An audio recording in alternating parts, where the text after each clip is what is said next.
would love to ask you Okay. both, what do you think is going to be the future of queer entrepreneurship? Because we've been talking a lot about the past and about the present, but as you know, many of our episodes are available also for years after. Do you think it's going to get better or worse? I think it's gonna be better. But I'm always optimistic, by the way. Yeah. Let's talk for and about the LGBT communities around the world. I'm Michael Ross, and this is Straight Friendly.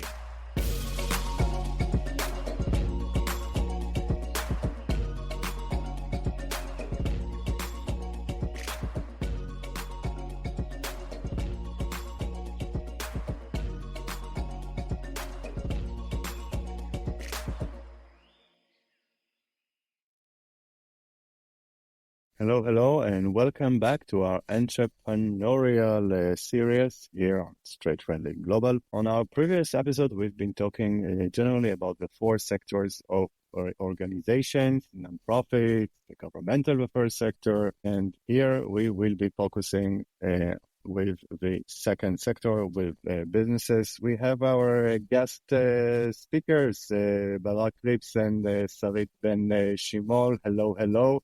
We really recommend you also to listen to our previous episode where we've been talking about governmental and nonprofits in relation to LGBTQ plus entrepreneurship and activism, and even also innovation. In this episode, we'll be dealing even more about innovation. So with us, Sarit Ben Shimol, who's an expert in diversity and inclusion as a consultant. She's a former CEO of Pride of Lionesses, an organization of parents of trans children and mother of a young transgender man. Hello, Sarit. Hello. Great to be here. And we have with us Barak Krips, who up until recently been the vice CEO of Hoshen, an Israeli nonprofit deals with education and social change and change making, where they create workshops and courses in order to understand the LGBTQ plus communities, and he also specializes with digital marketing. Hello, Barak. Hello. Nice to be here again. Good to have you both here. So before we will dive into the subject of the types of different LGBTQ plus businesses and entrepreneurship, let's start first of all with generally talking about the second sector, what is known to be the private sector. So the goals for entrepreneurship in the private sector is to maximize profit. So if we will think about huge corporates that we might know about, such as Coca Cola, that we all know, when you have investors, it's a lot about maximizing the profit.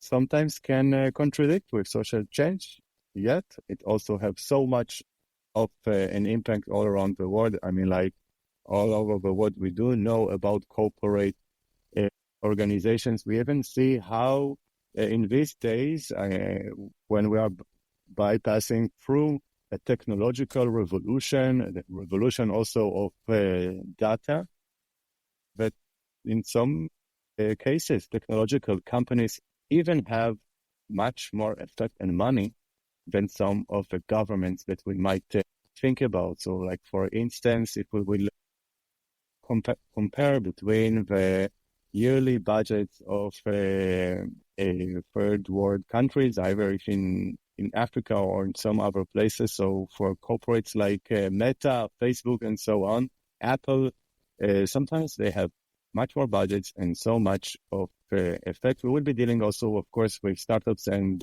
technologies here in this episode.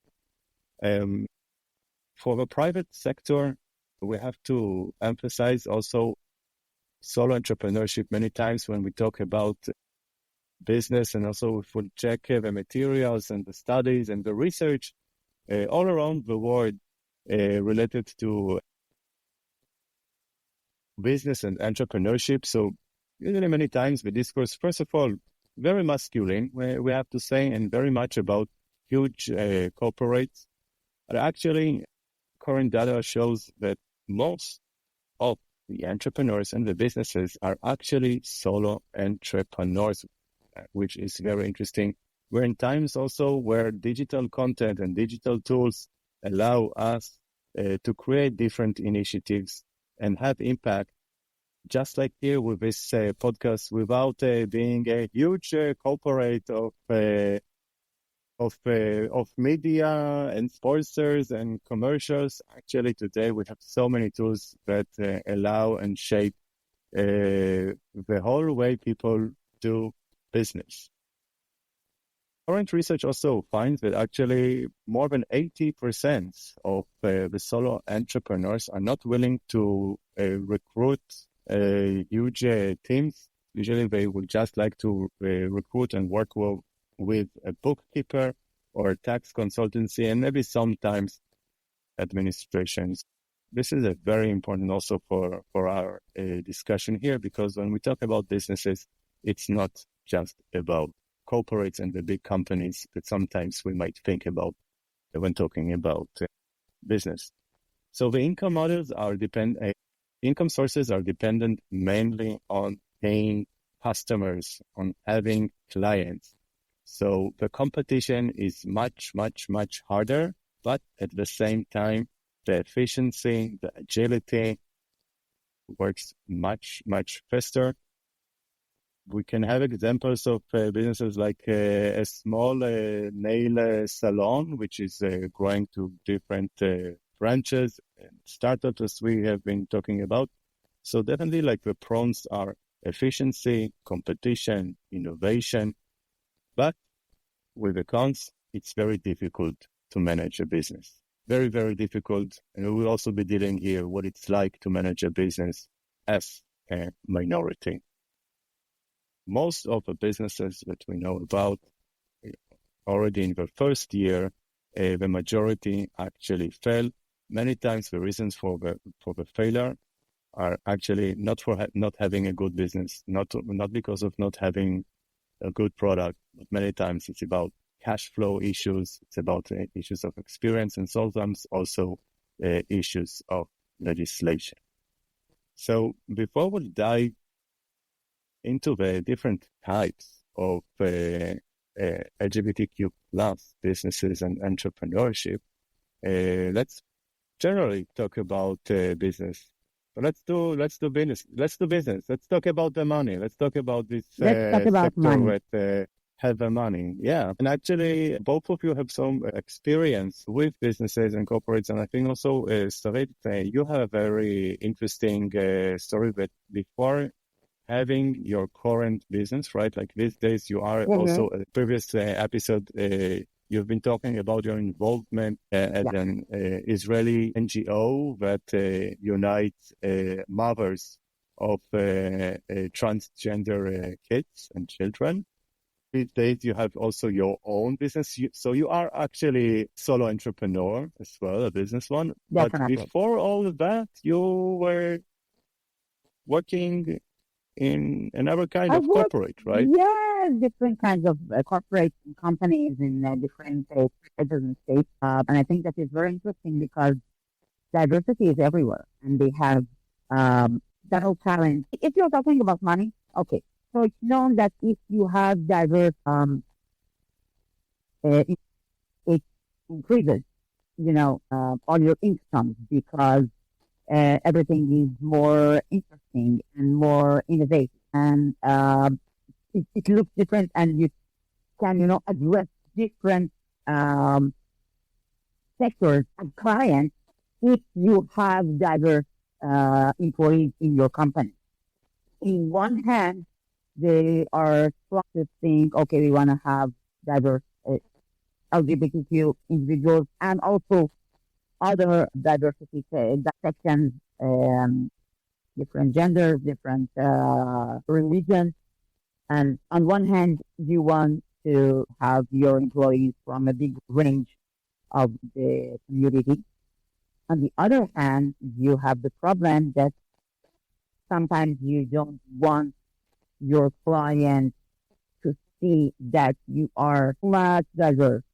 And I give lectures in companies and I consult other companies all about, of course, story of my life and other things that is important to understand if you are trying to be diverse and inclusive about your employees and in general. And sometimes I hear but we think that this is going to be not comfortable for all our employees to see that we are talking about transgender and being a mother of a transgender. It's too much maybe for some people. Or if you want to be a very innovative company, but at your customer service, you want to have a transgender individual, you can also have a problem because you might lose money if if you're too progressive.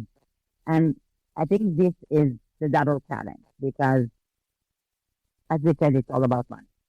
And in one hand, you want to increase your income, you want to make change in the world. I can see it all over the place from lots of companies, um, Israeli and global, that it's important for them to show that they are open-minded and love for everyone, but also complicated. Not that easy because they have diverse people inside the company and among the customers, and it's not always easy to be that, okay, I'm going with the flag.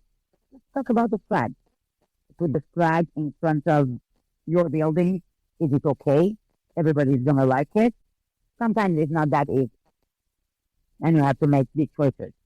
And very interesting choices that not always are comfortable for everybody else. Because if you're a startup company and like, okay, so we are like 10, 12 people and you're all like, okay, very cute and you understand everybody and so it's easier.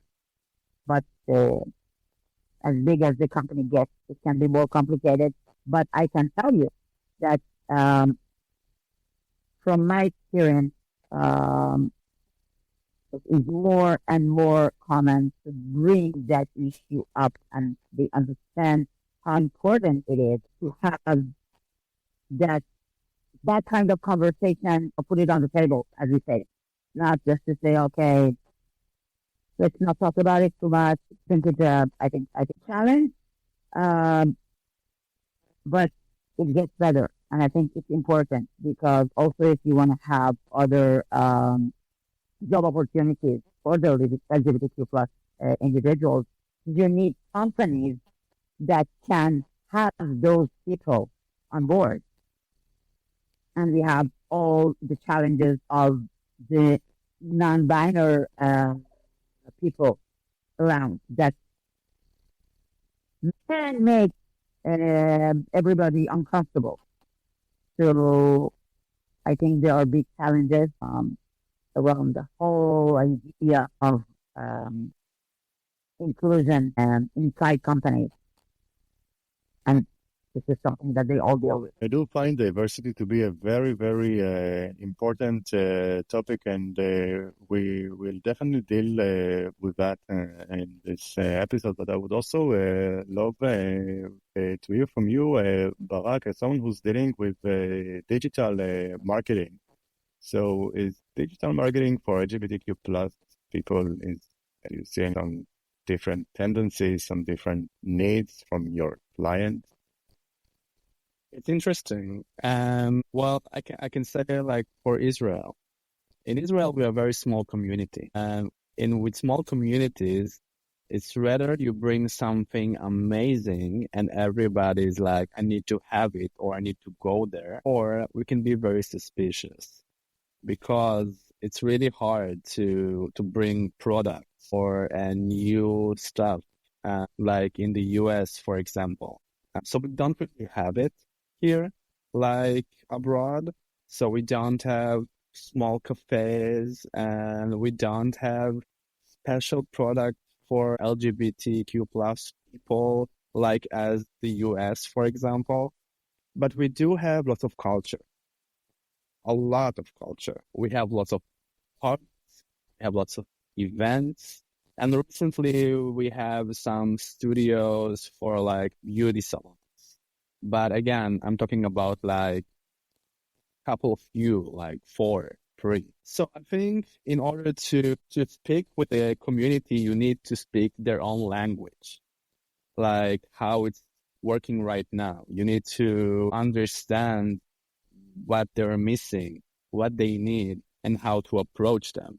So you need to understand, again, the community. And sometimes it can be very easy because it's a small community. So you don't need to go like far-fetched, like think like crazy because it's here. It's around the corner here in Tel Aviv or in Jerusalem. But as I said before, like we have lots of culture in Israel, which is very interesting because you can see a lot of people are creating like small parties or events and they can become huge. For example, I've heard a story a long time ago about some guy who got a small club in Tel Aviv.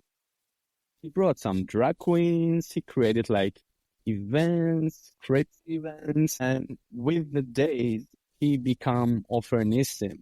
So Ofernissim right now is like the largest DJ in Israel, probably the one who collaborated with Madonna, and he's couple of times in a year, in normal year, not like now, he's creating mega party for the LGBTQ plus community and actually for everyone. Like with right now, so everybody's like going there.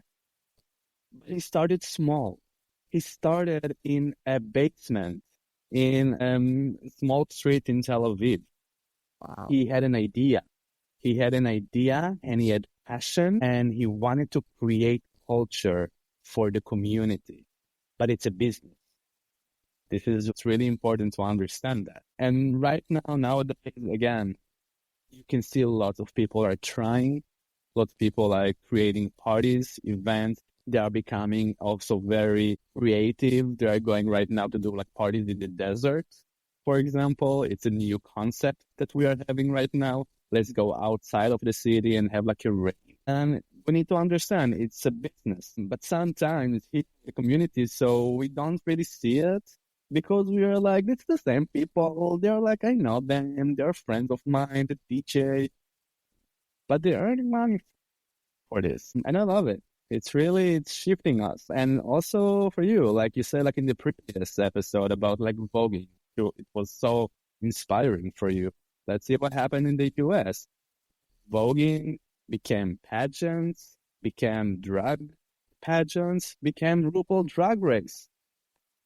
It's huge. It's global. So you did a good idea. You also can see how it all affects everything. I mean, like for instance, the example of RuPaul's Drag Race brought to the conscious in so many countries the voguing culture and also the drag culture. So we definitely see these kind of correspondences between the different sectors.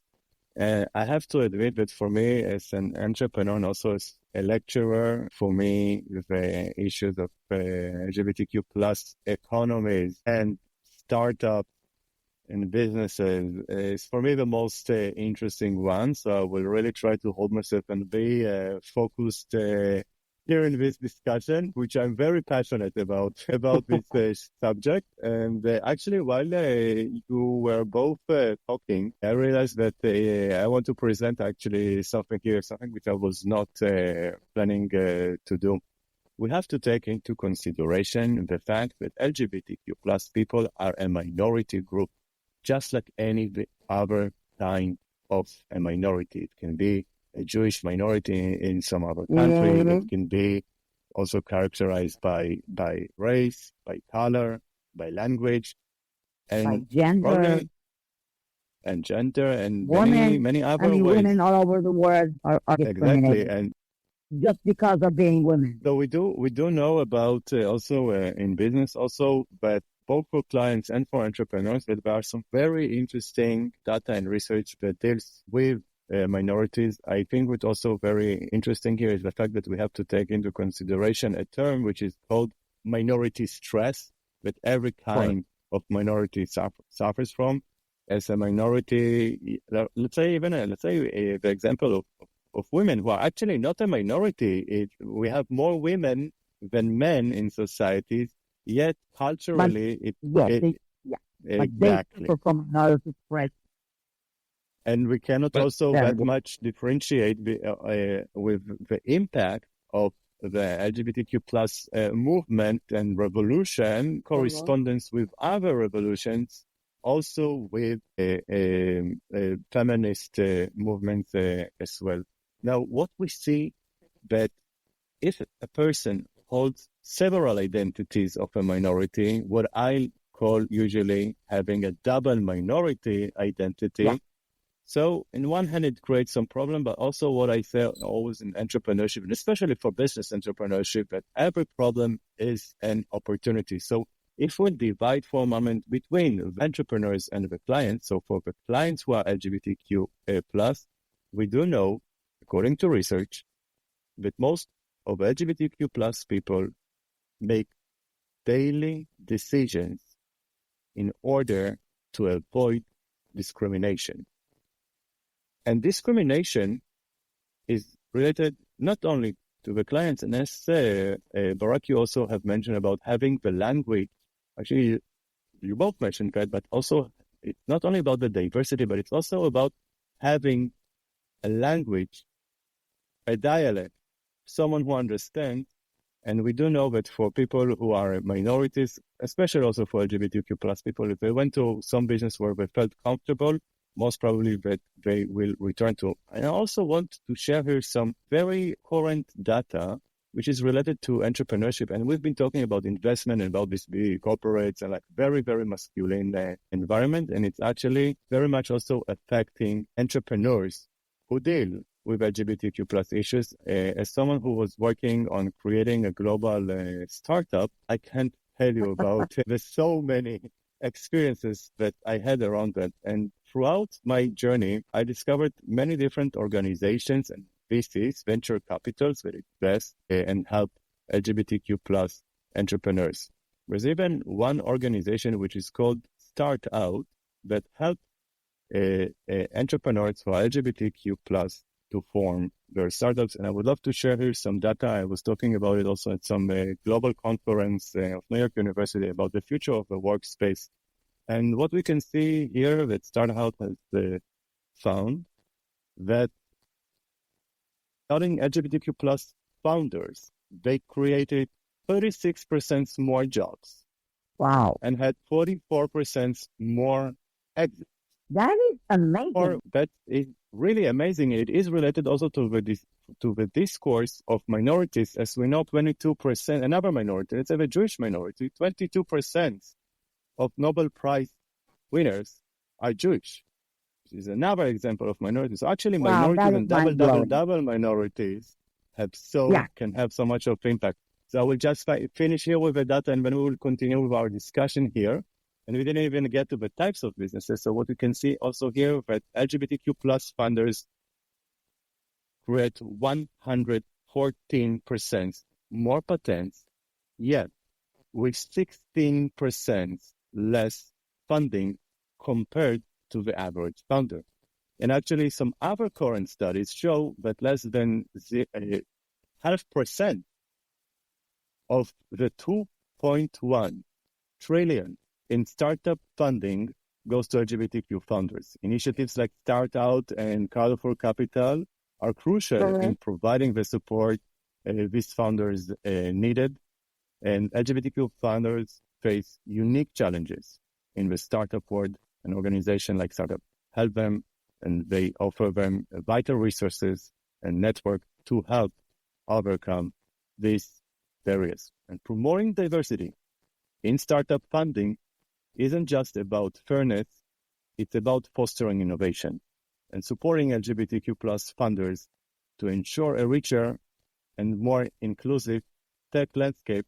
But just like with the queer revolution, it will not affect only startups and only LGBTQ plus people, but it can affect the entire world. Wow, that was a...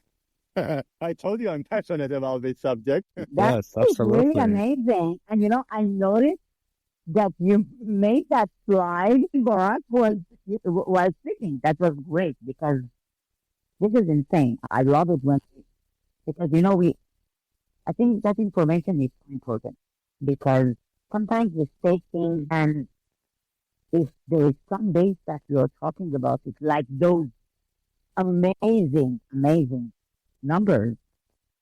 It just makes it more and more crucial. We need to do something about it, and we need to talk about it, and we need to open the doors for more LGBTQ people to have the courage to make that first step. This is so important. They need to have the opportunity because, as you mentioned, the minorities, they suffer so much. I think the key word is courage. It's something that we as LGBTQ plus community need to find in order to be ourselves. And when we find it, and when we're like changing our whole environment and perspective of the world, first of all, we're changing us, then we're changing the environment. If I have it in me, I can apply it to my future. I need to listen to myself. I'll need to listen to what into my guts, and to use my imagination in my brain. And then the world is ready. I think this is what we have. And minorities as well. Usually minorities can be like the underdogs. And we need to face lots of problems. They are trying to survive through the day from all the heterosexism around them and all the suffer that they can go through.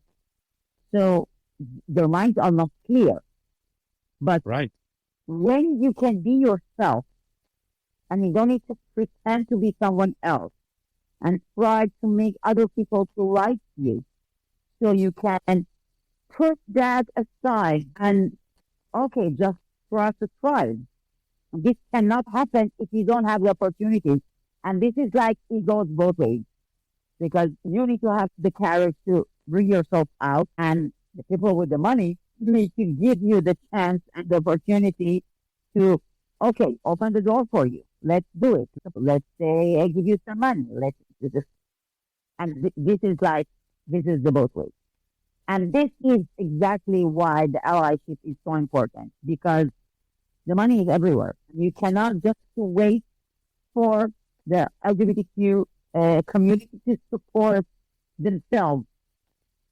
They need art, the heterosexual, to understand how important it is to give them the opportunity that they need. And as I always say, it's like just open the doors for them. It's our job. My job. You don't have to fight your own fight.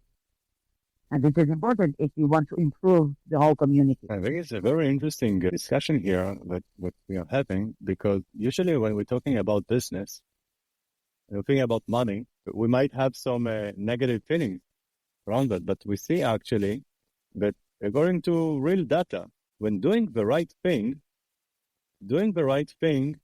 can be also very financially beneficial. Doing the right thing. Definitely. As I said in the previous episode, you don't need money to create art. And to be an entrepreneur is creating. It's to create something that you imagine it. And to imagine is kind of a form of an art. So, of course, we look for the money. We need money to exist, right? But you cannot think about it. You need to come with your passion, first of all, and then you'll get it. This is from my perspective, though. Giving her also another example. So, and first of all, so I decided to stop with each of the startup, but let's say in the startup world, you must fundraise. You cannot have a technological team without having the investment, with very huge investments of at least several million US dollars. Yet we do see some discrimination there. And I would like to emphasize that with some example, how diversity is so much important in business and queer entrepreneurship, how much it can affect the world. Because the need, once again, of this kind of entrepreneurs, and also I agree very much with what you said here about the courage and about doing the right thing as well. Also would like to give an example in the startup scene about dating apps. Many of us, at least the single one or the polyamorous one, probably know Tinder, right? One of the most popular dating apps.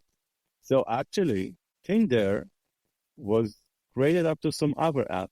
The first dating app in the world, which was based on geographical location, is actually Grindr. And Grindr started as a very small business. By the way, Yoel, one of the founders, the main founder, who is half Israeli. Many times as Israelis, we are very proud of some of the entrepreneurship with the cherry tomatoes and the chips and the ways that got global. So who knows? Also a Grindr here, although he's also an American. And what is very, very interesting about Grindr, that it was the first app to use geographical location.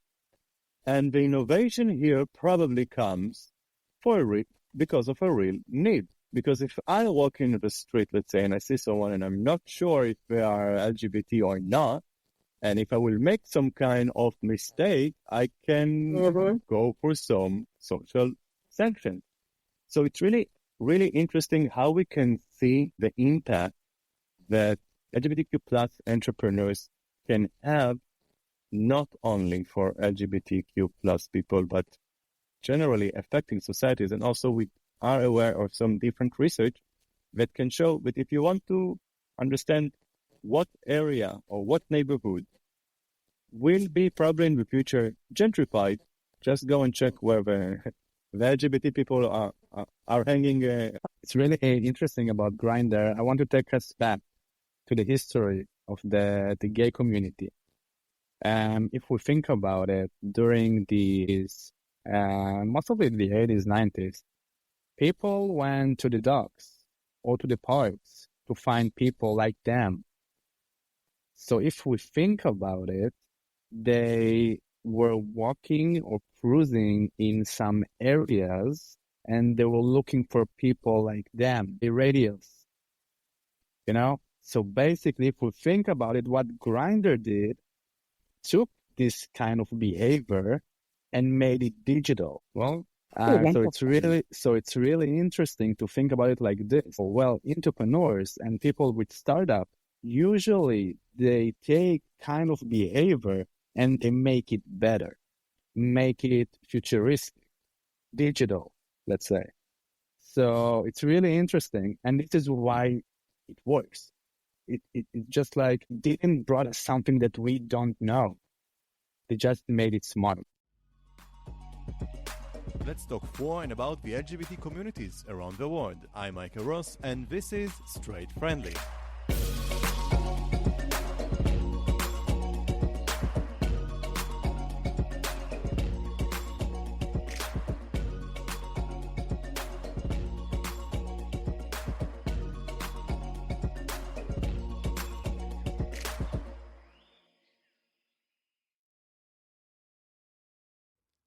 The production of this episode came to reality thanks to the support of the Friedrich Naumann Foundation for Freedom in Jerusalem. So we've been talking a lot about entrepreneurship and about business entrepreneurship. I think that this whole discourse is very, very, very interesting for all of us. But we promised we will also talk about the 3 types of LGBTQ plus businesses. And I have to say, this is some methodology which I created when I was working on creating some startup. By the way, one of the main reasons I decided not to do the startup right now, I decided to pause it. I was way too overloaded, with a lot of burnout, actually. And we will talk about it maybe in some other episode, because this is something which is also very crucial for entrepreneurs of any kind, of how not to burn out. Because we want people to be with our entrepreneurship, but it will be sustainable. We want and need more and more entrepreneurship in order to make the world that we live in to be a little bit better, at least a little bit. And as we all saw, we can have a lot of impact, and especially LGBTQ plus entrepreneurs or any kind of entrepreneur who want to do some impact.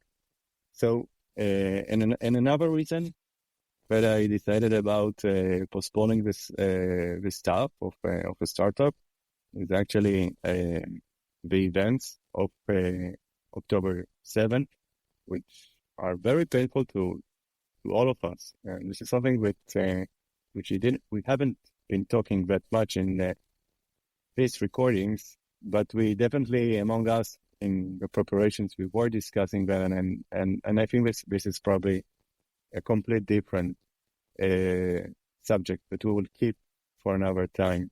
But we do have to emphasize the fact that boycotting people who've been minorities or are minorities and being boycotted by others, suddenly being boycotted by some of our allies or who we thought to be allies, will be very, very difficult. And actually it also happened in the production of this podcast that we've been boycotted. And it's very, very fortunate, because actually a lot of what we do is about connecting different people. So we definitely see how many subjects also are involved in entrepreneurship. But anyway, when I was working on creating my own startup, so I had to do a lot of research and to understand better what LGBTQ plus businesses are. And I created this kind of free definitions or free separations or characteristics, just as we had about the four sectors. So to try a bit to explain about the different types of LGBTQ plus businesses. Actually, it's related not only to businesses, but let's focus with businesses. We are about also to finalize this episode. So I'm in advance. I would say that I might be not completely politically correct, but just for the practice of understanding better the economies. So here are the three types. So the first type of LGBTQ plus businesses or economies. So usually when people talk about that, it's about what I call being friendly, a gay-friendly business. We can say in many different cities around the world, some stickers that mention that people are welcome there, which is a nice thing to see compared with some recent events that took place just before COVID, around those years, 2019 and 20. So we saw, for instance, in Poland, how there were stickers of LGBT free zones, which were not allowing or saying that we don't have LGBT people or LGBT people are not welcome here. So while having this kind of awful situations, so we do see the importance for that.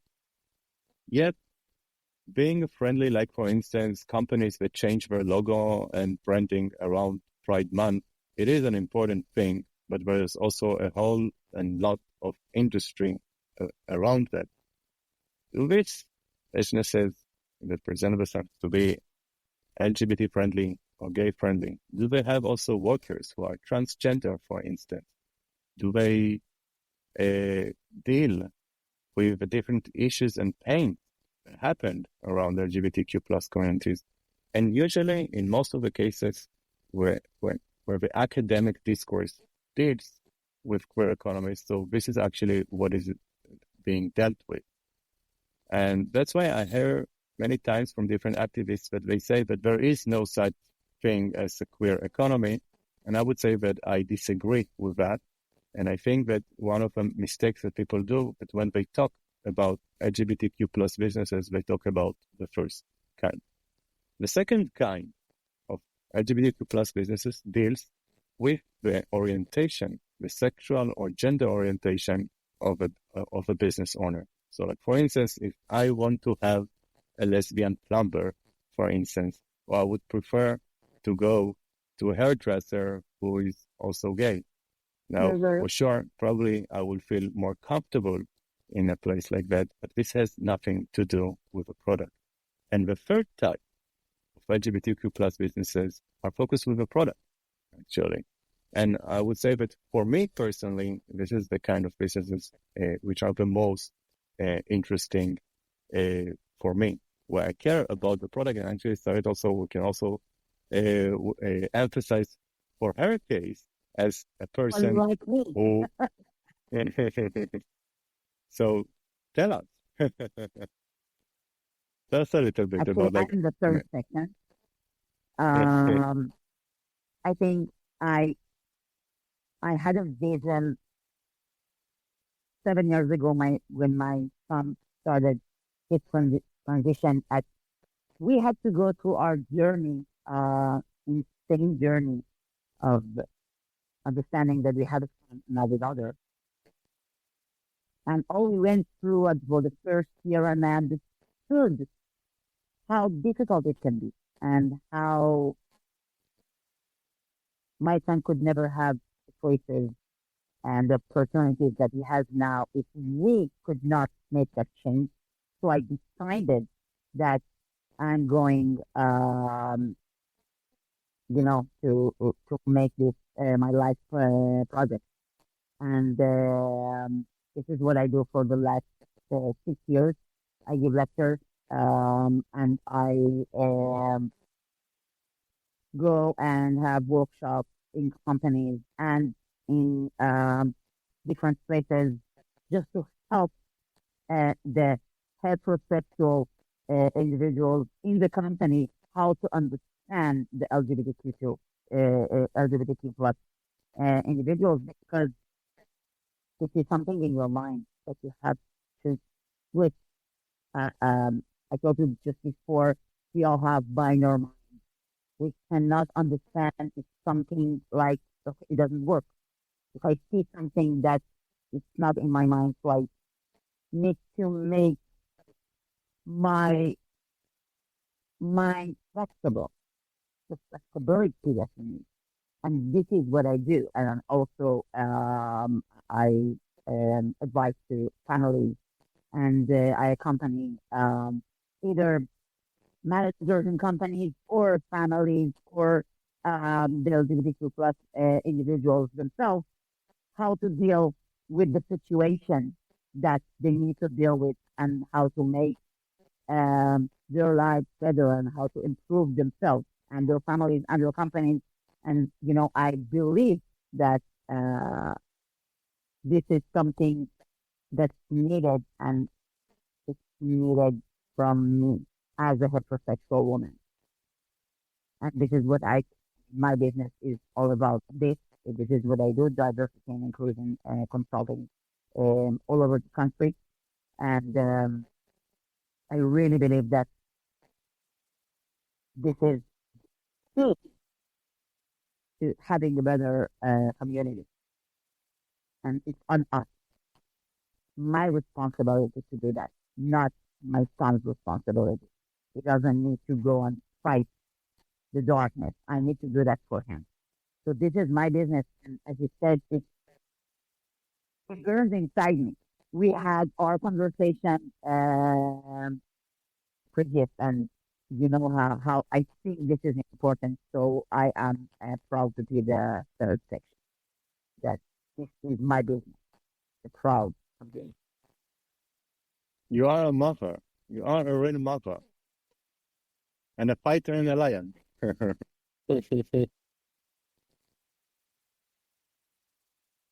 Amazing.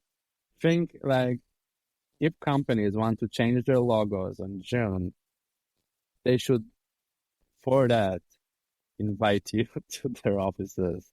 Like, let's make it a law. Let's make it like a community, like LGBTQ plus community law. One of my If you hashtags. want to change it.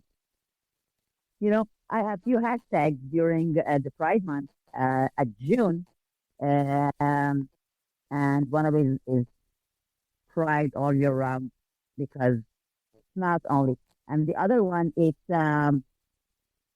not only a colorful cupcake, because that becomes a big party, and the place have colorful cocktails on the table and make different fruits, purple, red. Okay, that's not the point, because this is one day. This is not the whole point. These times are done. show to your company and say, okay, we have a party and that's it. There is 365 days a year that people need to work at your company. You have to Yes. take care of your employees. You have to take care of your clients, and you have um, a job of making this world better. You cannot just provide products to the world. You need Yes. to do something. And And I it's think this really is one of the important. And it's really important. And it's on us, the community, to go to the office where you work, to the HR or so on, and demand to bring people like Sarit or LGBTQ plus organization to course. talk, to do something that can impact the community. The era of cupcakes is officially done. And that's It's it. nice to have. It's nice. I like cupcakes. I like Of colorful course, donuts. Declan. I love it. I love those disgusting colorful donuts. But and it brings us to the first step, the gay friendly businesses.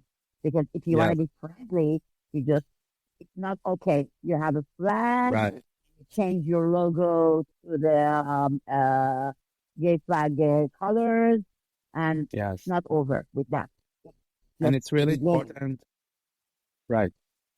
But on advertisement perspective, it's Mhm. also really important. The people know it. Like the social media sees it.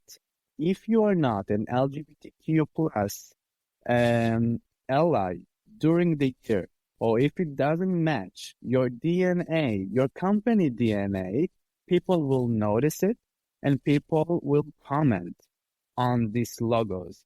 We have, again, like zero tolerance for people who is trying to pink wash the community. Mhm.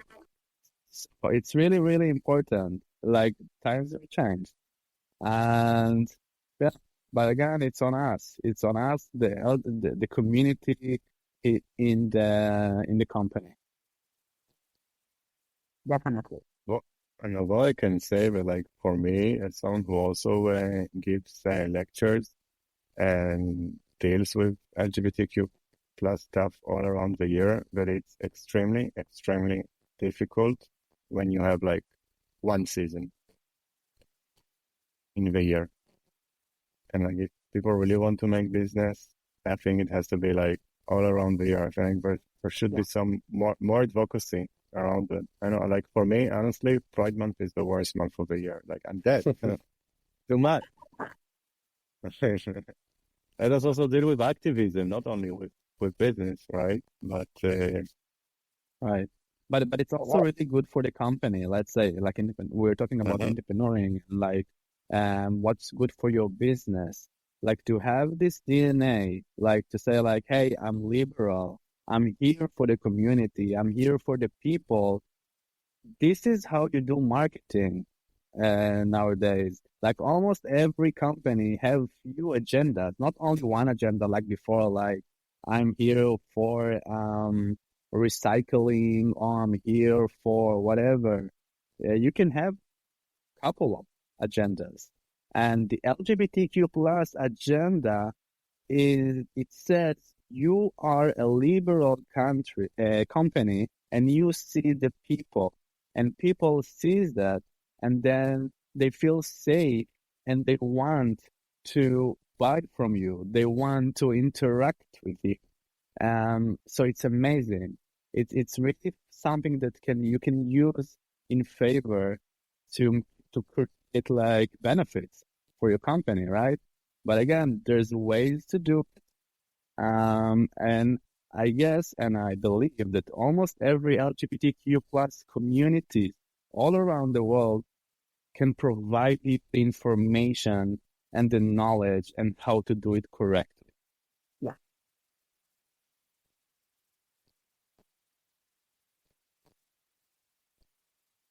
Yeah. So I would like also to share some of my little bit experience as an entrepreneur who's focused very much actually in the product, which are designed for the LGBTQ plus people and solving real problems. And we will actually, in that way, also we will get to the conclusion at the end of the episode and these two episodes actually. But I would say share from my personal experience as an entrepreneur who comes from Israel, and that market size is also a very important issue here. First of all, when we talk about the LGBTQ plus population, so it depends on what research we will be based on. But even if I will be pessimistic and I will point to the lowest number, we're talking about the fact that 7% of the populations, no matter where, are LGBTQ plus people. Doesn't matter if it's in Israel, if it's in France, or if it's Nigeria. It's the issue of if they will feel comfortable or not, and if they will come outside of the closet or not.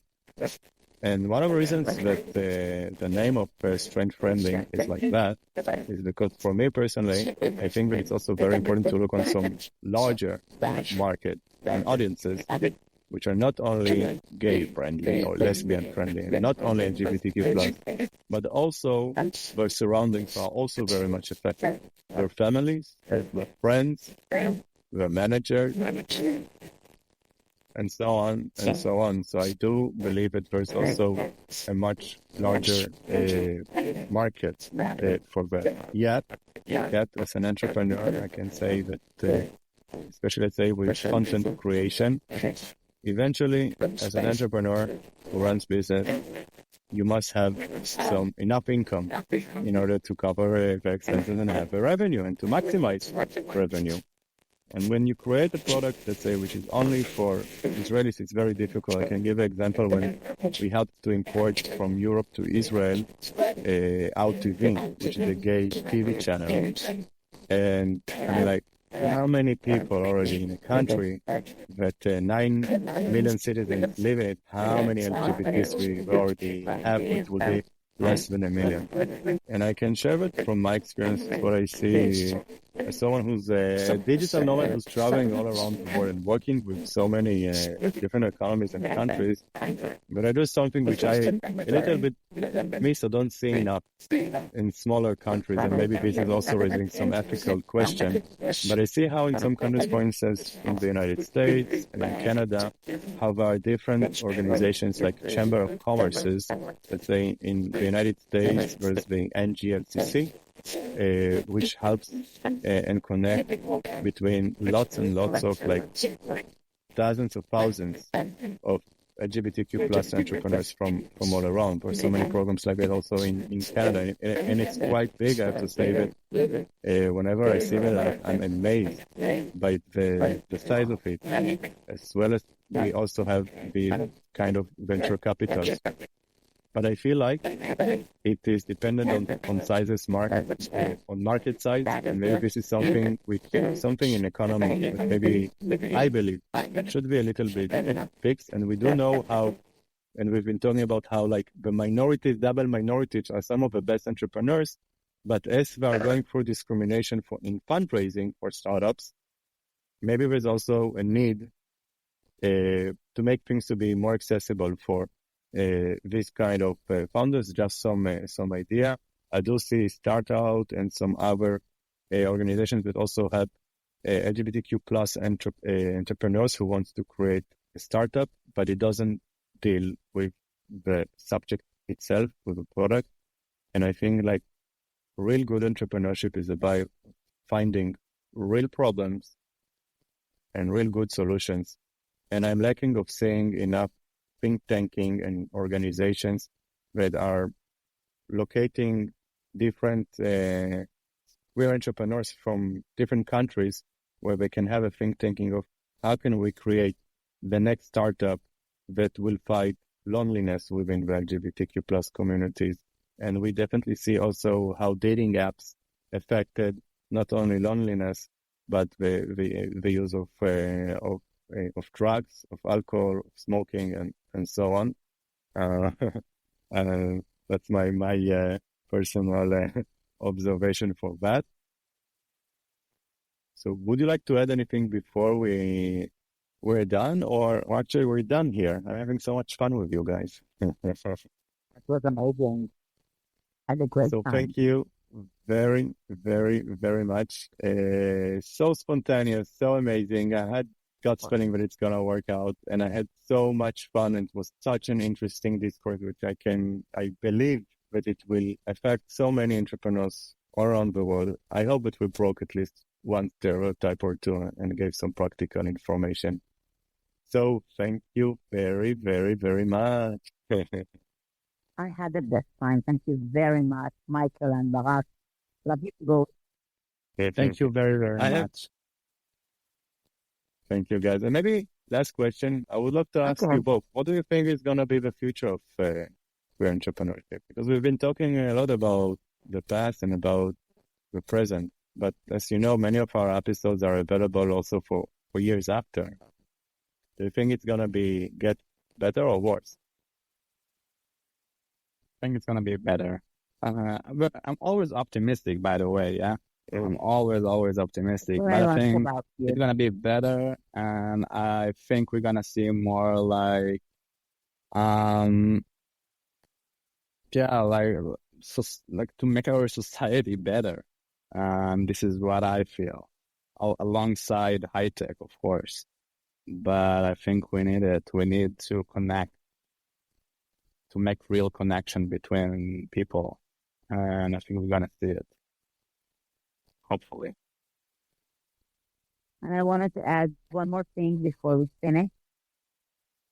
If you want to make something new, you need fuel. Fuel needs to be financially and mentally. And I think we all need to work on the both sides of that because you need to make yourself better and have the courage to do the things. But you also need someone that believes in you and can give you the push that you need. So I can hope for the better that the best is yet to come. Especially that being an entrepreneur is living life on a roller coaster. That's for sure. Yeah. I think those are very important insights. Thank you very much, Sarid and Barak. Thank you so much. Thank you very much. Have a good one.